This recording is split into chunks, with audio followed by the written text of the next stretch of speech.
Hello everyone, welcome back to अर्धिकास live. मैं सिर्फ दीपा, अर्धिकास मोम। आज का टॉपिक क्या है आप तो देख ही चुके हैं टाइटल पे, तो फिर स्टार्ट करते हैं वीडियो। आज के इस वीडियो में मैं डिस्कस करूंगी कैसे मैंने अपने बच्चे की इम्यूनिटी को स्ट्रॉन्ग किया, कैसे मैंने अभी तक उसको इस डेडली वायरस से बचा के रखा है और आपको क्या करना चाहिए अपने बच्चे की इम्यूनिटी को स्ट्रॉन्ग करने के लिए। आपको कैसे पता चलेगा कि बच्चे की इम्यूनिटी स्ट्रॉन्ग नहीं है, वो अभी भी मतलब वीक है। इन सब के बारे में डिस्कस करूंगी और मैं अपना एक्सपीरियंस भी शेयर करूंगी। तो फिर ये वीडियो थोड़ा सा शायद लंबा हो सकता है, आप थोड़ा सा वेट कीजिए और पेशेंस के साथ देखिए एंड तक वीडियो, और आप सारी इन्फॉर्मेशन आपको मिल जाएगी और आप अपने बच्चे की। मैं अभी डिस्कस कर रही हूँ बच्चों के सिम्टम्स के बारे में। सिम्टम्स क्या होते हैं? जनरली जो सिम्टम्स अडल्ट में होते हैं वो बच्चों में भी वही ऑलमोस्ट सेम सिम्टम्स होते हैं। इनफैक्ट बच्चों में माइल्ड सिम्टम्स होते हैं, जिसकी वजह से बच्चों की रिकवरी रेट ज्यादा रहती है। और अडल्ट के हिसाब से अगर मतलब परसेंटेज पे जितना देखा गया है अभी तक, अगर 100 पेशेंट्स हैं तो उसमें से 1 या 2% या फिर 5% तक बच्चे मतलब कोरोना पॉजिटिव पाए जाते हैं। और रही बात बच्चों में जो सिम्टम्स की, पहले तो मैं बोलूंगी अगर कोई भी ऐसा सिम्टम्स लगे आपको जो भी मैं बताने वाली हूँ तो पैनिक ना करें। पहले बच्चों को अच्छे से ऑब्जर्व कर लें, फिर अपने डॉक्टर से कंसल्ट कीजिए। जैसे कि कोल्ड, कफ, फीवर, ये सब तो नॉर्मल मतलब बच्चों को होता ही है। और रही बात जो कोरोना का सबसे मतलब बेसिक चीज है, नो टेस्ट और नो स्मेल, तो बच्चे ये सब बता नहीं पाते हैं। और अभी तक के जितने ही मतलब देखा गया है बच्चों में, लूज मोशंस एक कॉमन मतलब सिम्टम्स देखा जाता है। अगर आपको लगे कि आपके बच्चे में ऐसा कुछ हो रहा है तो आप अपने डॉक्टर को कंसल्ट कर सकते हैं। इससे अच्छा आप अपने बच्चे की, ये यहाँ तक बात क्यों जाए, आप अपने बच्चों की जो मतलब जितनी भी इम्यूनिटी है उनकी, उसको स्ट्रॉन्ग कीजिए, बूस्ट कीजिए। बच्चों की इम्यूनिटी जितनी स्ट्रॉन्ग होगी, वो अगर उनको कभी हो भी गया या फिर कुछ भी तो फाइट कर सकते हैं। या फिर इतना इम्यूनिटी उनका स्ट्रॉन्ग रखिए ताकि उनको वायरस अफेक्ट ही ना कर पाए। स्पेशली अभी विंटर आने वाला है, बच्चों को कोल्ड कफ लगी जाती है, तो ये कैसे अपने बच्चों को नेचुरली अपने घर पे आप उनको ट्रीट करके इम्यूनिटी उनका बूस्ट कर सकते हैं, जैसे मैं अभी तक करते आई हूँ अपने।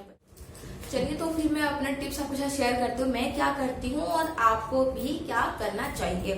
तो नंबर 1 टिप है बच्चों की इम्यूनिटी को स्ट्रॉन्ग करने के लिए, बच्चों को हमेशा हेल्दी एंड फ्रेश फूड दिया जाए। हेल्दी सीजनल जितने भी वेजिटेबल्स होते हैं, फ्रूट्स होते हैं, वो सब दीजिए बच्चों को। सीजनल दीजिए, या ऑफ सीजन वाले फ्रूट्स वेजिटेबल जितने मार्केट में मिलते हैं उन सबसे थोड़ा दूर ही रखिए तो बेटर होगा। बच्चे को हमेशा से फ्रेश फूड दीजिए। लाइक खाना बनाए 5 घंटे बाद उनको ना दीजिए, फ्रेश बनाइए और उनको फ्रेश दीजिए। ऐसे बाहर उनको खुले छोड़ के फिर से खिलाना मतलब वो कॉन्टेमिनेट हो सकता है, क्योंकि एयर में क्या है हमें नहीं पता है। और मेक श्योर कीजिए आपके बच्चों का शुगर से दूर रखेंगे। जितना आप अपने बच्चे को शुगर से दूर रखेंगे उतना आपका बच्चा बीमारियों से दूर रहेगा, क्योंकि शुगर जो होता है इम्यूनिटी को वीक कर देता है। आप जितने भी बच्चे के फूड है शुगर में जो जितने भी खाते हैं उसको रिप्लेस करके जागरी या फिर डेट्स में कन्वर्ट कर सकते हैं। मैं देखती हूँ पेरेंट्स अपने बच्चों को जिद करने की वजह से शुगर कैंडीज वगैरह देते हैं, जिनसे उनको आइडिया भी नहीं होता ये कितना हार्मफुल है अपने बच्चों के लिए। थोड़ी देर बच्चा जिद कर रहा है वो आप सह सकते हैं, लेकिन ये जो बीमारी आता है आपको नहीं सहना है। मैं क्या करती हूँ, हमेशा से जब भी गुगू का लंच और डिनर कंप्लीट होता है मैं उसको गुड़ का मतलब जागरी का एक टुकड़ा उसको देती हूँ खाने के लिए, जिससे उसका डाइजेशन अच्छा होता है। फिर हमेशा से मेक श्योर कीजिए गुड़ से रिप्लेस करने की, या फिर डेट से जो स्वीट, चीनी बिल्कुल भी ना दें। इनफैक्ट शुगर कैंडीज वगैरह सब कुछ अवॉइड करें जितना हो सके। चलिए बात करते हैं नंबर 2 टिप। नंबर 2 टिप ये है बेटर स्लीप टाइम। आप अपने बच्चे को, स्पेशली बच्चों को 10 से 12 घंटे की प्रॉपर नींद लेनी चाहिए, क्योंकि जब भी बच्चे सोते हैं, रेस्ट मोड पे होते हैं, तो उनका जो इम्यून सेल्स होता है वो अच्छे से बिल्डअप कर पाता है, अच्छे से ग्रो करता है, जिससे उनको बीमारियों से लड़ने की ताकत मिलती है। हमेशा बच्चे को एक अच्छी सी नींद दें, जितना वो सोएंगे उतना अच्छा वो बेटर फील करेंगे। अब आते हैं तीसरे नंबर टिप की। तीसरे नंबर टिप पे है ब्रेस्ट मिल्क। अगर आपका बच्चा छोटा है, अभी तक जैसे गुगू 1.5 साल की है और अभी तक वो ब्रेस्ट फीड पे है, तो कम से कम पूरा तो टाइम नहीं, लेकिन एक टाइम अपने बच्चे को ब्रेस्ट फीड दीजिए। फॉर्मूला मिल्क पे मत जाइए। फॉर्मूला मिल्क से बेस्ट है मदर मिल्क। आप हमेशा कोशिश कीजिए मदर मिल्क देने की बच्चे को। मदर मिल्क में होता है कोलेस्ट्रॉल, जिसकी वजह से बच्चों को अपने इम्यून को बिल्डअप करने में मदद होती है बहुत ज्यादा। उनको मदर मिल्क से हर तरह के विटामिन, हर तरह के फाइबर्स वगैरह सब मिल जाते हैं। इसीलिए जो मदर है वो भी एक अच्छा डाइट लें, अच्छी हेल्दी फूड खाएं, ताकि बच्चों को और भी हेल्दी मतलब लाइफ मिले। मदर्स क्या करती हैं, बच्चा 1 साल का हो गया छुड़वा देते हैं, बोलते हैं अब तो बहुत हो गया, उसको फॉर्मूला मिल्क में रखेंगे। नहीं, अभी तो नहीं रख, ऐसा मत कीजिए, क्योंकि ये जो बीमारी है इससे लड़ने के लिए मदर मिल्क बहुत ज्यादा जरूरी है। चौथे नंबर टिप पे है स्टे एक्टिव। बच्चों को हमेशा एक्टिव रखने की कोशिश कीजिए। अगर वो एक्टिव नहीं रह रहे हैं तो मतलब उनकी इम्यून वीक है, ये चीज आप जान लीजिए। बच्चों को एक्टिव कैसे करेंगे, घर पे बच्चा खेल रहा है, ठीक है, इधर उधर हो रहा है, आप बाहर नहीं ले जा पा रहे क्योंकि टाइम सही नहीं है बाहर के हालात। लेकिन मैं सजेस्ट करूंगी, इतने दिन से बच्चे घर के अंदर रह रहे हैं तो अभी थोड़ा बहुत आप उनको कुछ टाइम के लिए बाहर ले जा सकते हैं, क्योंकि अगर बाहर रहेंगे तो एनवायरमेंट फ्रेंडली बनेंगे। एनवायरमेंट फ्रेंडली मतलब वो बाहर जा रहे हैं, खेल रहे हैं धूल मिट्टी में, ये वो, तो उनको पता चल रहा है हाँ ठीक है, अभी उनका धूल मिट्टी के साथ अच्छे से बॉडी मिक्सअप हो रहा है, और लोग खेल रहे हैं और उनका इम्यून जो है ना उसी हिसाब से ढल रहा है। अगर आप बच्चों को बिल्कुल भी नहीं खेलने देंगे, मिट्टी में छूने नहीं देंगे, ये नहीं वो नहीं, हर चीज में रिस्ट्रिक्शन करेंगे, बच्चा जब बड़ा हो जाएगा और बाहर जाएगा, थोड़ा सा धूल में खेलेगा नहीं, स्कूल जाएगा तो जैसे भी धूल में खेलेगा, थोड़ा सा धूल लगी नहीं, रिएक्शंस हो गए, रैशेस हो गए, ये एलर्जी हो रही है, ये सब बहुत तरह की बीमारियां होती है। इसलिए हमेशा बच्चों को एनवायरमेंट फ्रेंडली रखने की कोशिश कीजिए, एक्टिविटीज बाहर करवाइए। अगर हाँ पार्क में भीड़ भाड़ एरिया है तो वहां मत ले जाइए, जहाँ पे कम बच्चे खेल रहे हो वैसी जगह को प्रेफर कीजिए अपने बच्चे को खिलाने के लिए। और ये सोशल डिस्टेंसिंग, सैनिटाइजेशन, मास्क, ये सब तो ठीक है। मैं क्या करती हूँ, मैं शाम को नीचे लेके नहीं जाती हूँ पार्क में, क्योंकि वहाँ पे बहुत सारे बच्चे रहते हैं, बच्चे खेलते रहते हैं, पेरेंट्स घूमते रहते हैं, इसीलिए मैं हमेशा उसको छत पे लेकर जाती हूँ। छत पे 1-2 बच्चे खेल रहे होते हैं, उनके साथ खेलती है पूरा 1 घंटा आराम से। खेलने के बाद आके वो फ्रेश अप होके फिर अपना डिनर स्टार्ट करती है।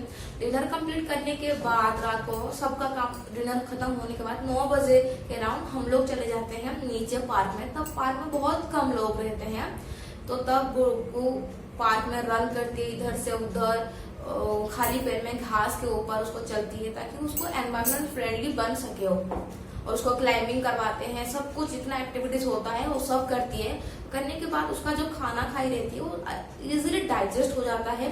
देन वो घर पे आके फ्रेशन अप होके आराम से मसाज लेती है, उसके बाद एक दूध पी के आराम से नींद लेती है। जो अब बताती हूँ 5वें नंबर टिप की। 5वें नंबर टिप क्या है, आप अपने बच्चे को हमेशा हाइजीन की हैबिट दीजिए। मतलब कहीं बाहर ले जा रहे हैं या फिर कुछ भी हो रहा है तो हमेशा हैंड क्लीन करना, सैनिटाइज करना। जैसे मैं बाहर को लेकर जाती हूँ तो मैं जब पार्क से लेकर आती हूँ या बाहर से, उसको हमेशा से हाथ पैर धुलवाती हूँ अच्छे से, तो उसको ये चीज की धीरे धीरे आदत लगने लगी है।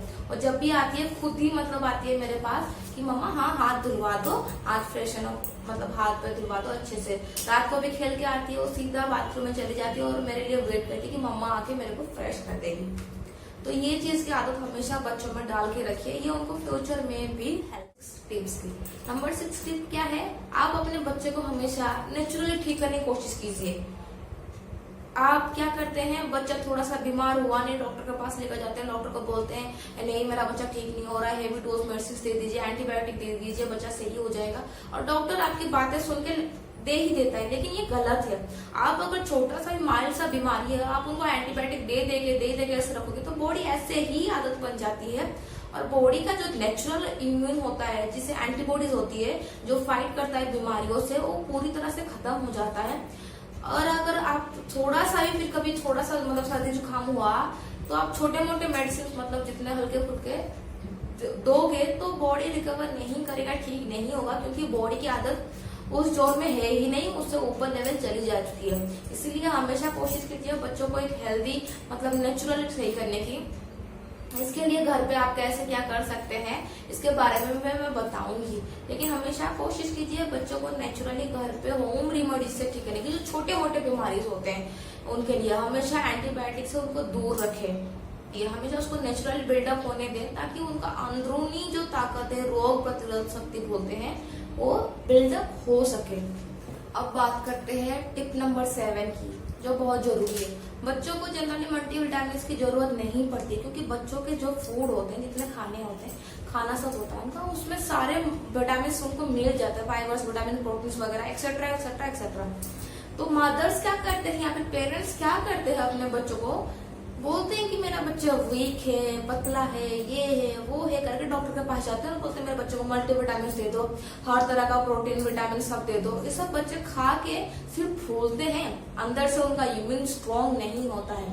तो हमेशा मेक श्योर कीजिए आप घर के जितने भी जो फ्रूट्स वेजिटेबल जितने भी खाने के लिए दे रहे हैं उसमें सारे फाइबर्स, न्यूट्रिएंट्स, विटामिन, प्रोटीन्स सब कुछ आपको मिल जाते हैं। तो बच्चों को एक घर पे हेल्दी फूड देने की कोशिश कीजिए। Proper breakfast, lunch, snacks, dinner हमेशा हेल्दी दीजिए, ना कि बाहर का खाना कुछ उनको दे दीजिए इधर उधर का।